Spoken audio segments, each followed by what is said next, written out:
성공적으로 나이 드는 준비란.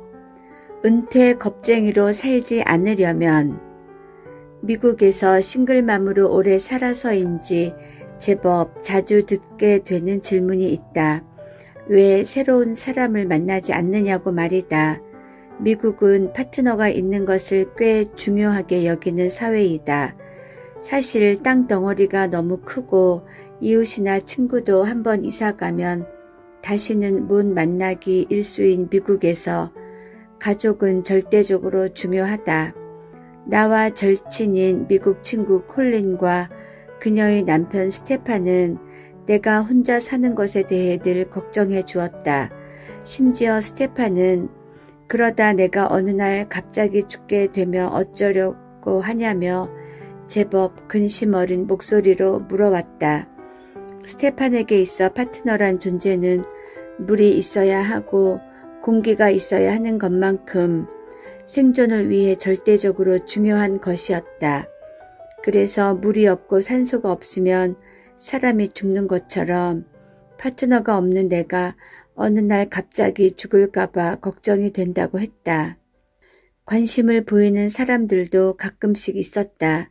언젠가는 샌디에이고에 있는 콜린네 집에 여름 휴가차 놀러 간 적이 있었는데 그때 스테판의 친형인 안드레도 와 있었다. 안드레는 델타 항공사에서 비행기 조종사로 근무하고 있었다. 워낙 오래된 친구들이라 예전에 그 형도 만난 적이 있긴 했다. 그런데 그 여름 휴가 때의 안드레는 이혼을 한 지 얼마 안 됐을 때라 그랬는지는 몰라도 이상하게 나를 대하는 태도가 예전과 많이 달랐다. 계속 내 옆을 따라다니는 것이다. 한낮에 근처에 있는 골프장을 혼자 가려는데 예고도 없이 따라와서 같이 골프를 치자며 유난히 내 옆을 쫓아다녔다. 친구들이 모인 디너 파티에서도 마찬가지였다. 내가 앉은 옆자리에 마땅히 앉을 공간이 없었는데도 굳이 의자를 들고 와서 틈을 비집고 앉아 끊임없이 말을 걸었다. 하루 이틀 후에 콜린과 작별하고 집으로 돌아왔는데 안드레로부터 이메일이 도착해 있었다. 이메일의 요지는 자기랑 사귀자는 제안이었는데 특이하게도 자기가 얼마나 훌륭한 거에 대한 자랑을 길게 늘어놓았다. 별 마음이 없었던 나는 난감할 수밖에 없었다. 너무나 친한 친구의 가족이기 때문에 냉정하고 무례하게 대답할 수도 없으니 결국 그런 상황에서 내가 평상시 자주 내뱉던 말로 답장을 썼다. 명퇴했어요. 명퇴는 다들 알다시피 명예퇴직의 줄임말이다. 나는 평소에도 사람을 만나지 않느냐는 질문에 연애는 일찌감치 은퇴했다곤 대답하곤 했다.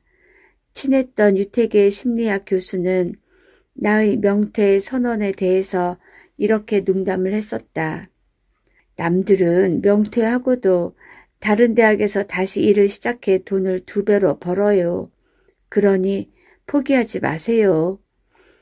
미국에서 명망이 높은 학자들은 자기가 일하던 대학에서 일찍 은퇴를 한 뒤 다른 대학으로 가서 교수직을 이어간다.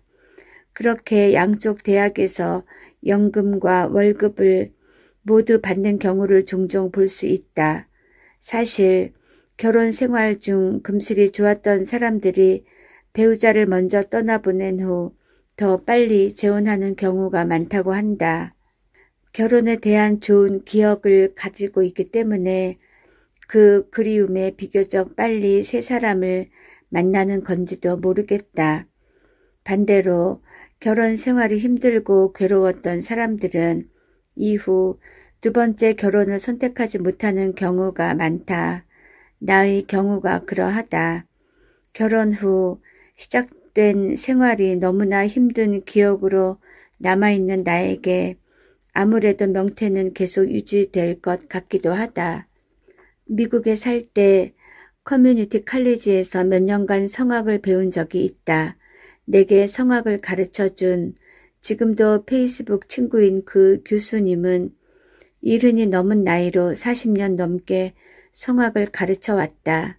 하지만 그분은 스승으로서 뿐만 아니라 본인의 외모 또한 완벽하게 관리하며 사시는 것으로 유명하다. 무대에 서는 성악가는 외모도 퍼포먼스의 일부이기 때문에 일상에서도 신경 써야 한다고 말씀하셨다. 어느 날 너무 멋지시다고 감탄을 했더니 Getting old is not for sissies 라는 답이 돌아왔다. 나이 들어가는 것이 겁쟁이들한테는 어려운 일이지. 단순히 외모 관리에 대해서 말씀하시는 것만은 아니었다. 시간이 흘러가면 아무것도 하지 않아도 자연히 나이가 들어간다. 생명을 가지고 있는 인간의 신체는 뇌를 포함하여 계속 변화한다. 이 변화를 성공적으로 관리하기 위해서는 시간을 그저 흘려보내기만 하면 안 된다. 발달은 유아기와 청소년기로 끝나는 것이 결코 아니기에 전 생애를 통해 적극적으로 학습하고 변화해야만 한다. 성공적으로 나이 들어간다는 것은 단편적인 개념이 아니다. 노화도 엄연한 발달 과정이기 때문이다. 어린이나 청소년들이 어린이집을 다니고 학교를 다니고 학원을 다니고 체험학습을 다니면서 배우고 미래를 준비하는 것처럼 성인도 나이 듦에 대해 적극적으로 준비해야 한다. 이 준비는 단순히 연금과 같은 경제적인 준비만을 말하는 것은 아니다. 과거의 많은 연구들이나 사람들의 인식을 보면 성공적으로 나이 든다는 것은 질병을 피하고 오래 산다는 것에 집중되어 왔다. 그러나 질병을 피하는 것에만 집중하는 것은 성공적 노화를 부정적인 개념으로 바라보는 것이다. 성공적으로 나이 들어간다는 것은 이보다 더 넓은 의미의 준비를 말한다. 주변 사람들에게 대접받아야 한다거나 누군가를 의지해야만 살아갈 수 있다면 당신은 인생을 불안하게 살고 있음을 알아야 한다. 청소년기에는 장년기를 대비해 열심히 준비하는 시기이다. 그렇다면 장년기보다 더 길어진 노년기를 아무런 대비 없이 맞이할 수 있을까? 오히려 이전의 삶보다 더 적극적으로 노년을 준비해야 함이 마땅하다. 뇌는 스스로 자신을 보완한다. 몇 년 전에 인턴이라는 할리우드 영화가 개봉했었다. 유명 배우 로버트 드니로와 앤 해서웨이가 주연하여 좋은 평을 받은 영화다. 창업 1년 반 만에 직원 220명을 둘 정도로 빠르게 성장한 성공 신화를 이룬 줄스 앤 해서웨이. 어느 날 그녀의 회사에 은퇴한 노신사 벤 로버트 드니로가 인턴 직원으로 채용된다. 풍부한 인생 경험을 무기로 젊은 창업주를 도와주는 70살 직원의 삶의 지혜를 배울 수 있는 따뜻한 내용이다. 노화를 적극적이고 긍정적인 의미로 바라보는 연구자들이 많은데 그들은 특히 전 생애에 걸친 지혜와 발달 중의 한 단계로서 노화를 바라본다. 신체적 건강이나 경제적, 사회적으로 탄탄하게 기반을 닦는 것도 중요하지만 자기 스스로 충족감을 느낄 수 있는 활동을 하면서 인생을 누리는 것이 성공적인 삶의 요소이다. 인지 노화에 대한 연구를 보면 오랫동안 인지적 퇴화 부문에만 집중해왔다. 나이가 들어가면서 운동이나 반응 속도가 떨어지고 감각과 지각 능력은 당연히 저하된다. 작업 기억의 용량이 줄어들고 인지적 집행 능력이 저하되어서 새로운 것을 배우는 일이 더 어려워지기 마련이다. 급격히 변화하는 기술도 너무나 부담스럽다. 새로 스마트폰을 사면 자녀들이나 손주들에게 세팅을 해달라고 부탁할 수밖에 없다. 그러나 최근의 연구들은 반응 속도나 작업 기억의 용량과 같은 양적인 변화보다 좀 더 질적으로 성공적 노화를 추구하는 쪽으로 접근 방향이 바뀌고 있다. 독일의 심리학자 폴 발테스는 성공적 노화를 위한 전략으로 선택, 최적화, 보완을 제시했다. 이 이론은 선택, 최적화, 보완의 첫 글자를 따서 SOC 이론으로 알려져 있다. 폴 발테스의 SOC 이론은 이러하다. 나이가 들면서 자신의 한계를 인정하며 모든 것을 해내려고 애쓰기보다는 인생에서 중요한 것을 선택하기, 그 선택한 것을 최적화하기, 자신의 부족한 부분을 보완하는 것이 지혜롭고 성공적으로 노화를 받아들이는 전략이라는 것이다. 폴 발테스는 나이가 들어 에너지가 줄어드는 것을 쇠퇴로 보지 않는다. 빠른 동작으로 많은 일을 해낸다고 행복한 것도 아니다. 인간은 성인 이전의 모든 부분에서 성장하고 성인 이후 모든 부분에서 쇠퇴하는 것이 결코 아니다. 성인 이후 신체적으로 쇠퇴가 나타나기는 하지만 어휘력이나 문제 해결 능력은 오히려 증가하기도 한다. 삶의 경험을 바탕으로 한 지혜는 나이가 들어야만 가능한 특성이다. 나이가 들어가면서 선택의 중요성은 점점 커지는데 이는 다른 연구자들도 강조하는 부분이다.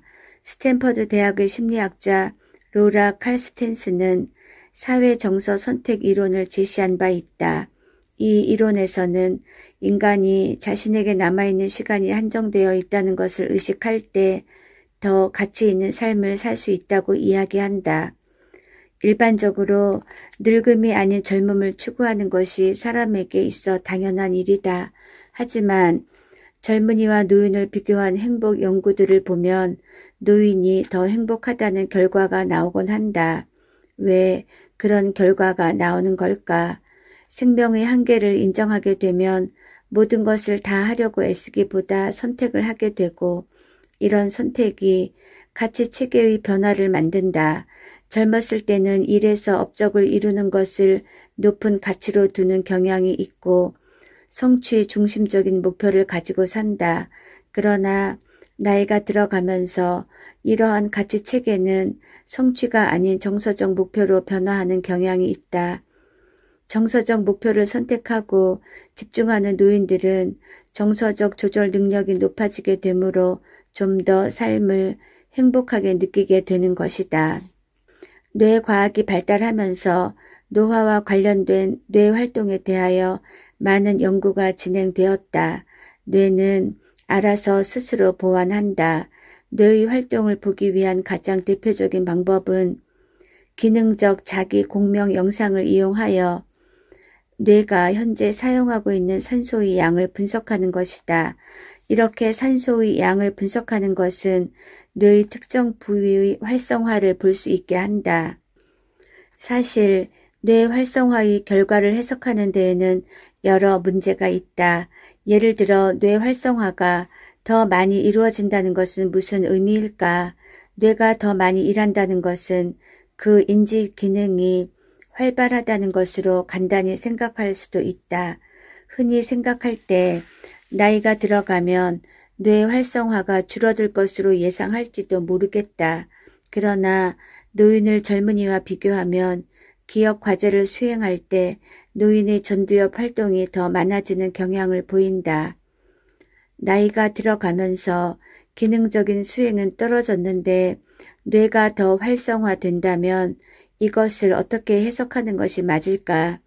나이가 들면서 행동적 수행이 떨어졌는데 뇌 활성화가 늘어나는 것은 곧 뇌가 줄어드는 효용성을 스스로 보완하기 위하여 활동량을 늘리는 것으로 해석된다.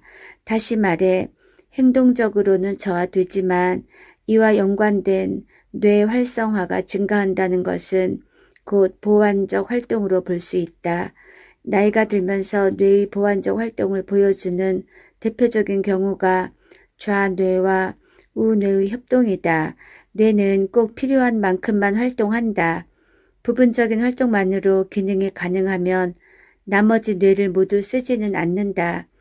예를 들어 언어를 처리하고 표현할 때 대부분의 사람들에게서 좌뇌의 언어 부위가 활성화된다.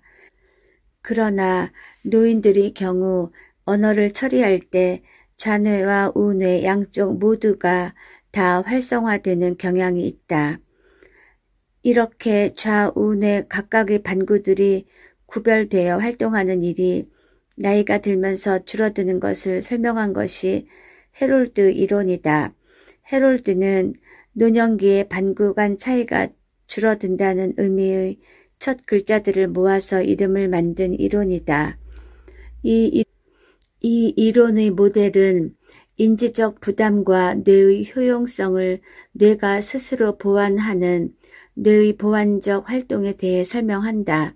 뇌의 특정 부위에서 담당하던 기능이 노년기에는 뇌의 여러 부위로 분산되어 활성화하기도 하고 뇌의 활동 패턴이 과제에 따라서 선택적이기보다 전반적인 활동을 보인다는 연구들도 있다. 죽기 전까지 사람은 발전한다. 이처럼 스스로 선택하고 최적화하고 보완하는 뇌라 할지라도 현대의 가장 두려운 질병으로 나타나는 것이 있으니 바로 치매이다. 알츠하이머 치매를 가진 뇌를 부검하면 건강한 뇌와 달리 특이한 두 가지 모습을 보인다. 베타 아밀로이드 단백질이 비정상적으로 뭉친 플라크와 타우 단백질의 가닥과 신경세포들이 꼬인 탱글즈가 전형적인 특징이다.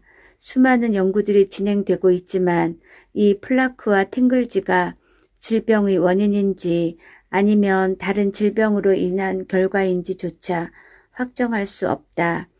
알츠하이머 치매 다음으로 흔한 치매는 뇌혈관 질환과 직접 관련이 있는 혈류성 치매다. 많이 알려졌듯이 뇌졸중이나 뇌출혈이 발생하게 되면 인지 기능이 떨어지는 일이 많다.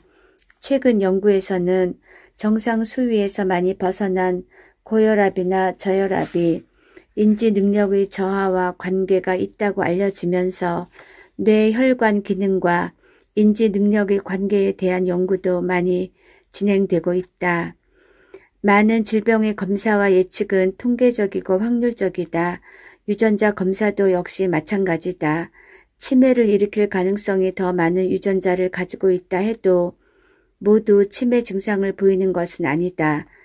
현재 치매에 많이 쓰이고 있는 약도 기억과 관련된 뇌의 신경화학 물질인 아세틸콜린을 촉진하는 효과만 가능하며 따라서 치매의 원인을 치료하는 것이 아니라 기억력 저하를 둔화시키는 정도로 봐야 한다.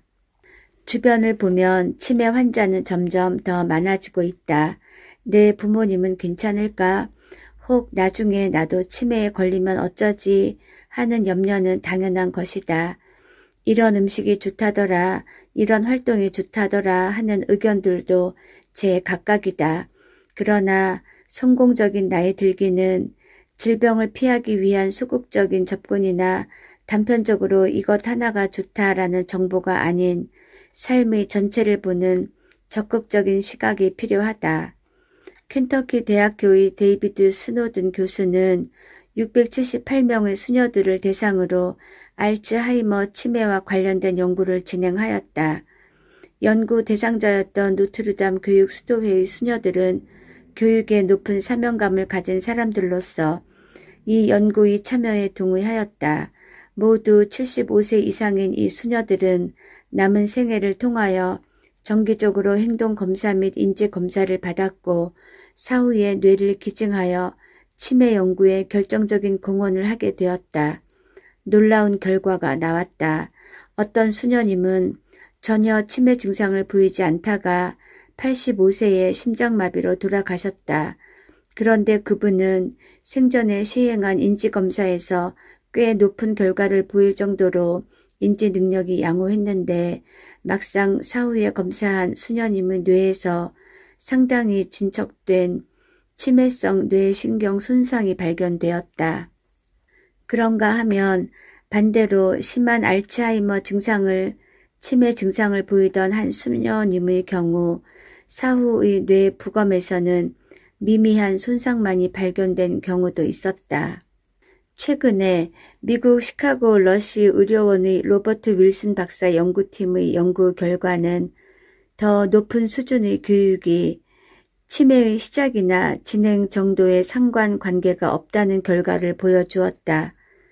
2019년에 발표된 이 연구에는 평균 연령 78세인 2,899명이 연구에 참여하였고 평균적으로 8년 동안 참여자들을 추적 관찰한 결과를 바탕으로 분석하였다.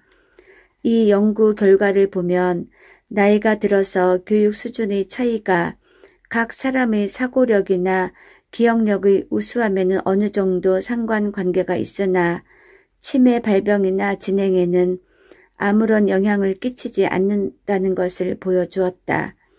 윌슨 박사는 나이가 들어서도 지속적으로 하는 활동들, 가령 외국어 공부나 사회적 활동, 인지 능력이 요구되는 여러 활동 등 의미와 목적을 둔 삶을 사는 일은 치매 예방에 도움이 된다고 하였다. 그리고 이런 활동들이 어린 시절의 학교 교육보다 훨씬 더 중요하다고 제시했다. 학습이 뇌의 발달에 긍정적인 영향을 끼친다는 것은 일반적인 결론이지만 학교 교육을 넘어선 평생의 학습과 교육은 고령화 시대에 무척이나 요구되는 변화이다. 학습이 결국 뇌를 변화시키기 때문이다.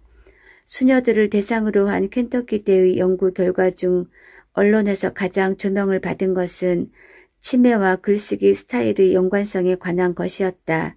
즉 젊었을 때 그 사람이 어떤 스타일로 글을 썼느냐에 따라서 알츠하이머 치매 발병을 높은 정확도로 예측할 수 있다는 것이다. 평생 동안 계속해서 학습하고 새로운 경험을 쌓는 것과 더불어 뇌의 노화를 되돌리는 가장 결정적인 활동은 유산소 운동이다. 운동이 건강에 중요하다는 것은 새로운 이야기가 아니지만 최근의 연구들은 운동이 노인의 인지 기능을 향상시킬 뿐 아니라 뇌신경 세포들의 연결을 증가시킨다는 사실을 확인하였다. 평소 운동을 잘 하지 않던 60세 이상의 참여자들이 몇 개월간 꾸준히 유산소 운동을 한 결과 인지 기능이 향상되었다는 것을 보여주었다. 특히 운동으로 향상된 인지 기능은 노화와 더불어 가장 많이 쇠퇴한다고 알려진 뇌의 전두엽과 관련된 집행 기능이다. 집행 기능은 계획, 억제 및 통제 능력을 담당하는 기능이다. 더욱 놀라운 것은 속속 진행된 후속 연구들을 통해 성인들이 유산소 운동을 꾸준히 할 때 뇌의 백질과 회백질의 부피가 증가되었다는 것을 밝혀냈다. 뇌의 백질은 신경섬유를 싸고 있는 미엘린이 흰색 지방질로 되어 있기 때문에 흰색으로 보이며 신경세포들의 연결을 보여준다. 회백질은 신경세포체와 모세혈관으로 이루어져 있는 구조이다. 즉, 이 연구는 유산소 운동이 젊은이가 아닌 노인들 뇌의 신경세포까지 성장시키는 결과를 보여주었다. 신체적 피트니스가 인지 기능에 미치는 영향을 좀 더 많은 연구를 바탕으로 일반화하기 위하여 일리노이 대학의 스탠리 콜콤부와 아트 크레이머 교수가 메타 분석을 통해 피트니스 훈련이 노인의 인지 기능에 미치는 영향을 연구하였다. 1966년에서 2001년 사이에 출판된 18개의 고령자 대상 피트니스 개입 연구를 토대로 메타 분석을 통해서 조사하였다. 이 메타 분석에서는 피트니스 훈련이 인지 기능에 미치는 영향을 집행과제, 통제과제, 공각과제, 속도과제 등 4가지 인지과제로 나누어 분석하였다. 먼저 운동은 이 4가지 과제들 모두 의미 있게 향상시켰으나 피트니스 훈련이 모든 인지 기능을 동일하게 향상시키는 것은 아니었다. 피트니스 훈련의 덕을 가장 많이 보는 것으로 나타난 기능은 계획이나 통제 능력을 담당하는 집행 기능이었다. 어떤 내용으로 피트니스 훈련을 하느냐, 그리고 한번 운동할 때 얼마만큼의 시간이 더 효과적이냐에 따른 결과도 차이가 있었다. 장기간 꾸준하게 운동할 경우 더 효과가 높고 한 가지 종류만 단독으로 하는 것이 아닌, 즉 유산소 운동과 근력 운동을 함께 할 경우 유산소 운동만 하는 것보다 효과가 높았다. 매번 운동 시간이 30분 이내로 짧은 경우에는 인지 기능에 있어 향상 효과가 별로 나타나지 않았다. 이 연구 결과를 통해 인간은 전 생애를 통하여 인지 기능이나 뇌 신경계의 유연성이 지속될 수 있다는 점을 알 수 있다. 또 한 가지 성공적으로 나이 드는 것에 필요한 요소는 사회적인 활동이다. 프린스턴 대학의 연구팀에서 쥐를 대상으로 실험한 결과 사회적으로 고립될 때 유산소 운동의 효과가 지연된다는 것을 발견했다. 쥐를 두 부류로 나누어 한쪽은 고립된 채 지내온 쥐, 다른 한쪽은 여러 마리가 함께 모여 있었던 쥐, 이렇게 두 쥐에게 달리기를 시켜보니 큰 차이가 있었다. 고립되어 지내는 쥐는 신경 생성이 지연되고 있음이 늘어난 것이다. 달리기를 하는 쥐들이 운동을 하지 않는 쥐들에 비해서 해마의 신경세포가 증가하고 신경성장 인자인 BDNF의 발현도 증가했으며 공간학습 또한 향상되었다. 즉, 쥐를 대상으로 실험해 보니 달리기가 신경 발생을 억제하는 스트레스 호르몬을 증가시킴에도 불구하고 학습과 기억에 관련된 신경 발생 또한 증가하고 공간 학습 능력도 증가한 것이다. 이는 역설적으로 보일 수 있다. 스트레스 호르몬은 정상적인 생리적 활동을 위하여 대처하는 역할을 하기 때문에 과도하지 않은 스트레스는 반드시 부정적인 것만은 아니다. 쥐들이 달리기를 하는 동안은 스트레스 호르몬인 코르티코스테론의 수위가 높아진다. 집단으로 생활하는 쥐들은 달리기를 하는 동안에만 이 수위가 높아지는 데 반해 고립되어 생활하는 쥐들은 달리기를 하지 않는 이외의 시간에도 코르티코스테론의 수위가 높은 것으로 나타났다. 피츠버그 대학의 커크 에릭슨 교수와 일리노이 대학의 아트 크레이머 교수가 최근 20년 동안 인지 노화 연구를 종합하여 내린 결론은 간단하다. 적당한 수준의 유산소 운동이 나이가 들면서 뇌의 노화를 막는 예방 조치로 작용할 수 있다. 더구나 이미 노화가 진행된 뇌라고 할지라도 피트니스를 증진시키는 운동이나 여러 신체 활동을 활발히 해왔을 때 뇌의 손상으로 인한 장애의 위험성을 크게 줄일 수 있다. 최근의 연구들은 운동과 신체 활동이 치매의 발생을 막는 데 도움이 될 수 있음을 보여주고 있으나 이미 치매가 상당히 진행된 경우에는 운동 치료의 효과가 얼마나 나타날 수 있는지는 아직까지 알려져 있지 않다. 이런 연구 결과들 가운데 우리가 배우게 되는 점은 신경 쇠퇴가 많이 진행되기 전에 미리미리 신체를 활발하게 움직이며 사는 것이 중요하다는 것이다. 유산소 운동을 포함한 활동적인 라이프 스타일은 인지 능력과 뇌 기능을 높여주며 특히 노인에게 자주 발생하는 뇌신경 쇠퇴를 되돌릴 수 있다. 성공적으로 나이 드는 것은 단편적인 것이 아니다. 신체적인 에너지가 떨어져도 선택, 최적화, 보완이라는 전략을 통해 성공적으로 나이 들 수 있다. 뇌는 스스로 보완하는 기제를 가지고 있으므로 우리 전 생애를 통해 발전할 수 있다. 지속적인 학습, 운동, 그리고 사회적 활동을 통해 젊을 때만이 아닌 나이가 들어서도 발전과 개발을 지속할 수 있는 것이다. 네, 오늘은 인지심리학 박사인 한소원님의 성공적으로 나이 드는 법에 대하여 소개해 드렸습니다. 감사합니다.